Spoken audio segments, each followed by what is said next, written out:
சில பேர் வந்து பார்த்தீங்கன்னா, ஒரு அடி வாங்கினதுக்கப்புறம் கொஞ்சம் வந்து கேர்ஃபுல்லாக இருப்பாங்க.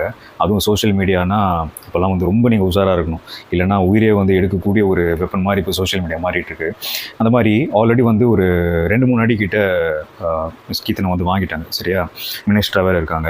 ஸோ இப்போ ரீசென்ட்டா வந்து திருப்பி என்ன பண்ணியிருக்காங்கன்னா, ஒரு கவர்மெண்ட் ஸ்கூலுக்குள்ள போயிட்டு ஒரு குட்டி பொண்ணுகிட்ட வந்து ஒரு கேள்வி கேட்குறாங்க.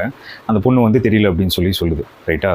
அப்போது மிஸ் கீர்த்தனா வந்து அந்த டீச்சர் கிட்ட வந்து சொல்கிறாங்க, இதுதான் வந்து கேப்பு, இதான் வந்து பிரச்சனை. நிறைய பேர் வந்து இப்போ இருக்கிற பசங்கள்லாம் ஸ்கூலில் வந்து என்ன சொல்லி தராங்களோ அது மக்கப் தான் வந்து பண்ணுறாங்க, புரிஞ்சு படிக்கிறதில்ல அப்படின்னு சொல்லிட்டு. ஆக்சுவலாக ஃபேக்ட் என்னென்னா, சில விஷயம் வந்து டீச்சர்ஸ்க்கே வந்து தெரியும்.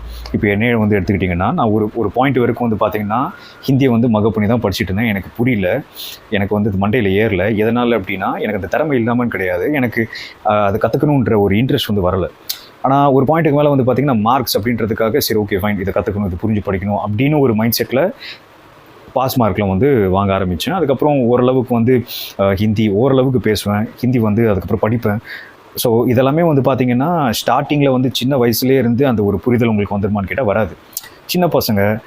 ஸோ நீங்கள் ஒரு 4 இடத்துக்கு போகிறீங்க, நல்லது பண்ணுறீங்க, நீங்கள் இன்ஸ்பெக்ஷன் பண்ணுறீங்கன்னா எஸ் பண்ணுங்கள். ஆனால் அது வந்து சோஷியல் மீடியாவில் வந்து நான் தானே வந்து காட்டிப்பேன், நான் வந்து ஆக்டிவாக இருக்கேன் பாருங்கள் அப்படின்னு சொல்லிட்டு நீங்கள் மக்களை வந்து பார்க்க வைக்கிறீங்க, விச் இஸ் ஃபைன். ஆனால் அது வந்து இப்போ வந்து அந்த பொண்ணு வந்து சின்ன பொண்ணு, சரியா?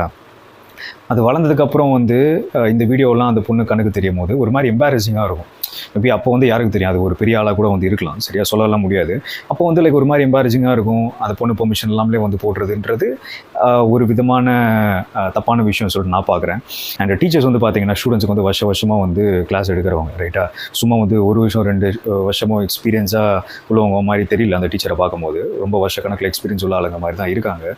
ஸோ நான் என்ன சொல்ல வரேன்னா, அந்த மிஸ்ஸுக்கு வந்து தெரியும் எந்தெந்த ஸ்டூடெண்ட்ஸ் எப்படி ஸ்டூடெண்ட்ஸே வந்து எப்படி வந்து அவங்களை கொண்டு போகணும் அப்படின்னு சொல்லிட்டு. ஸோ அவங்களுக்கு தெரியாததாக வந்து உங்களுக்கு தெரிஞ்சிட போகுது. ஜஸ்ட் பிகாஸ் வந்து நீங்கள் மினிஸ்டராக இருக்கீங்க அப்படின்றதுனால டீச்சருக்கான எல்லா குவாலிட்டியும் வந்து உங்களுக்கு இருக்குது, டீச்சருக்கான புரிதல் வந்து உங்களுக்கு இருக்குது அப்படின்னு சொல்லிட்டு நம்மளே வந்து அசியூம் பண்ணிவிட்டு டீச்சருக்கு வந்து ஒரு அட்வைஸ் கொடுக்கறது எந்த விதத்தில் நியாயம்னு சொல்லிட்டு எனக்கு தெரியல. அண்ட் மோரோவர், இப்போ நான் வந்து ஒரு ஐடி கம்பெனியில் ஒர்க் பண்ணுறேன், நான் ஒரு எம்ப்ளாயி அப்படின்னா சிஸ்டத்தை மாற்றணும் அப்படின்னு சொல்லிட்டு ஒரு எம்ப்ளாயி கிட்ட வந்து சொல்லி, எம்ப்ளாயி என்னால் என்ன பண்ண முடியும்? உங்களுக்கு அந்தளவுக்கு அக்கறை இருக்குது, உங்களுக்கு வந்து ஒரு சேஞ்ச் உண்மையிலே கொண்டு வரணும், ஓகேவா? எஜுகேஷனில் வந்து இதெல்லாம் நீங்கள் மாற்றணும்னா நீங்கள் அந்த பிரின்சிபலை போய் பார்த்துருக்கணும், இல்லைனா உங்களுக்கு தெரியும் யாரை போய் பார்க்கணும் அப்படின்னு சொல்லிட்டு, ரைட்டா? ஸோ அப்படி இருக்கும்போது டீச்சர்கிட்ட வந்து அட்வைஸ் மாதிரி கொடுக்கறது, அதுவும் அத்தனை வருஷம் எக்ஸ்பீரியன்ஸ் உள்ளவங்க கிட்ட அட்வைஸ் கொடுக்கறது எனக்கு தெரியல அது வந்து ஜஸ்டிஸா அப்படின்னு சொல்லிட்டு.